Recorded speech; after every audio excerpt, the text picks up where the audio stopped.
Cordial saludo a todos mis estudiantes. Continuamos con el estudio de las teorías atómicas. Iniciamos nuestra clase virtual número 3. Les recuerdo que su compromiso es tomar nota en su cuaderno de forma clara, ordenada y con dibujos.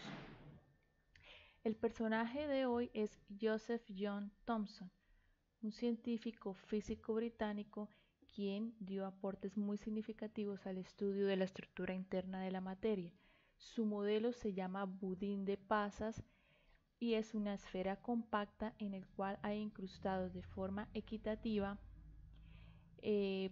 partículas subatómicas llamadas electrones que están cargadas negativamente y la naturaleza de esta esfera es positiva. Bueno, para hablar del modelo de Thomson nos remontamos a diferentes estudios de fenómenos, como cuáles. Tales de Mileto observó que al frotar un trozo de ámbar este podía atraer partículas. Científicos como Gilbert comprobaron que al frotar muchas sustancias estas podían adquirir electricidad.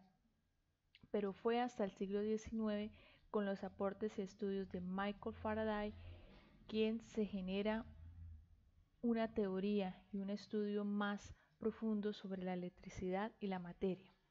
Cuando hablamos de las bases teóricas del modelo atómico de Thomson, nos referimos a todas aquellas partes conceptuales y estudios previos que le permitieron a este científico llegar a su modelo atómico. Entre ellos encontramos la participación de Michael Faraday, quien estudió el fenómeno de la electricidad, descubrió la naturaleza eléctrica de la materia y sentó las bases de la teoría moderna de la electricidad. Como en aquella época ese fenómeno era de gran estudio en la sociedad, aparece la participación de otro científico llamado George Johnstone Stoney, quien propone o quien introduce el término de electrón como la unidad fundamental de la cantidad de electricidad. Ojo, él solo introduce el término de electrón. Este concepto lo introdujo antes de que se descubriera la propia partícula.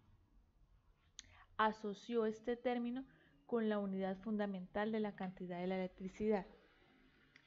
El hombre muy inquieto entonces en aquella época quiso estudiar cómo era el paso de la electricidad a través de los gases y se ideó un experimento diseñado por William Crookes, cuyo nombre es el experimento de tubo de rayos catódicos, que consiste en un tubo de vidrio al vacío que contiene un cátodo con naturaleza negativa, un ánodo con naturaleza positiva y estos están unidos a una fuente de voltaje.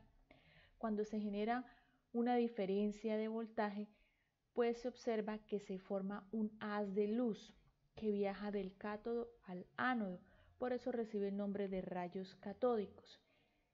Este experimento lo estudió Thomson y fue quien interpretó la naturaleza de este haz de luz. Descubrió y comprobó que estaban constituidos por partículas con carga negativa a las que se les llamaron electrones. Acá tenemos entonces dos imágenes. Esta es un poco más real sobre el experimento del tubo de rayos catódicos.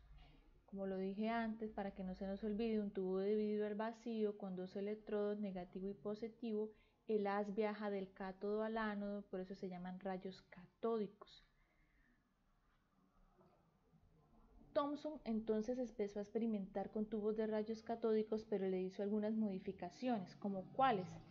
Al tubo le colocó placas negativa y placa positiva y se dio cuenta que este haz de luz que viajaba en forma recta se desviaba hacia el lado donde se encuentra la placa positiva, lo que le permitió a él descubrir que la naturaleza de las partículas que constituyen a este haz de luz es negativa. Recordemos que polos opuestos se atraen.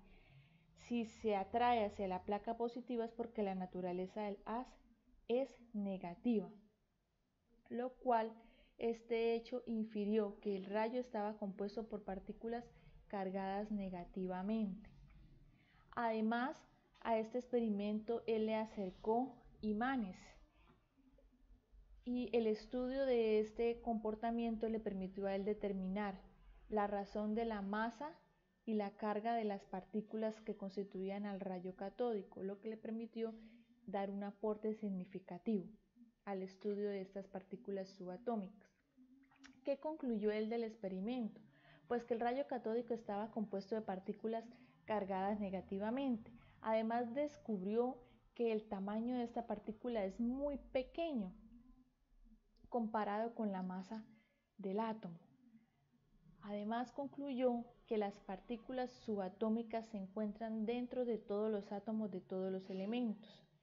Los experimentos del tubo de rayos catódicos estudiados por Thomson le permitieron demostrar que todos los átomos contenían pequeñas partículas subatómicas con carga negativa, las cuales llamaron átomo.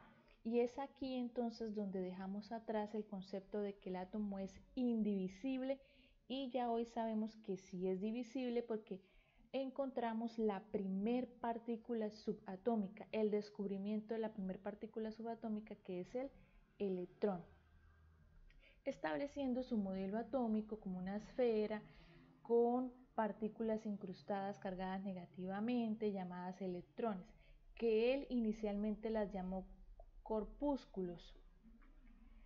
Como tal, entonces, el modelo del budín de pasas considera el átomo neutro,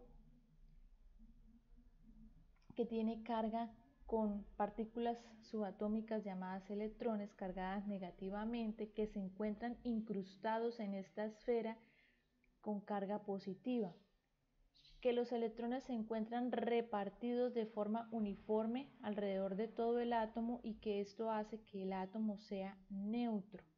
Además propone que estos electrones pueden ser arrancados del átomo. Vamos entonces a observar una pequeña representación, simulación del experimento del tubo de rayos catódicos. Tenemos entonces un tubo de vidrio al vacío con cátodo, ánodo y una fuente de voltaje. Entonces vamos a generar una diferencia y entonces estamos viendo que hay un flujo de electrones, que es lo que genera el haz de luz, y este es el experimento del tubo de rayos catódicos. Ahora vamos a observar el siguiente video. Tenemos entonces el tubo, prendemos la fuente de voltaje y observamos que se genera un haz de luz que viaja del cátodo al ánodo.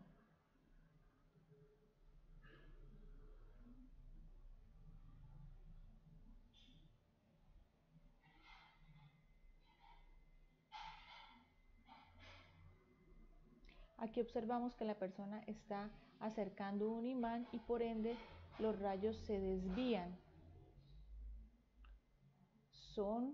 Se desvían debido al campo magnético que genera este imán.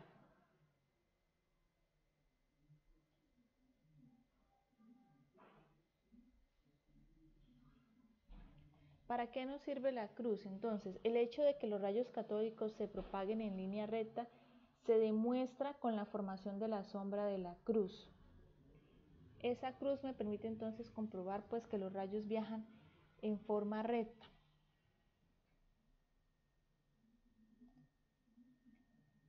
Y ya para finalizar, entonces les presento una imagen sobre nuestra antigua televisión, la televisión que usaban nuestros abuelos. Existe una relación muy directa entre este experimento y el diseño y fabricación de estos televisores, para lo cual entonces usted queda con una consulta. Consulte la relación que existe entre los rayos catódicos o haces de electrones y la televisión. Y hemos terminado nuestra clase número 3 virtual.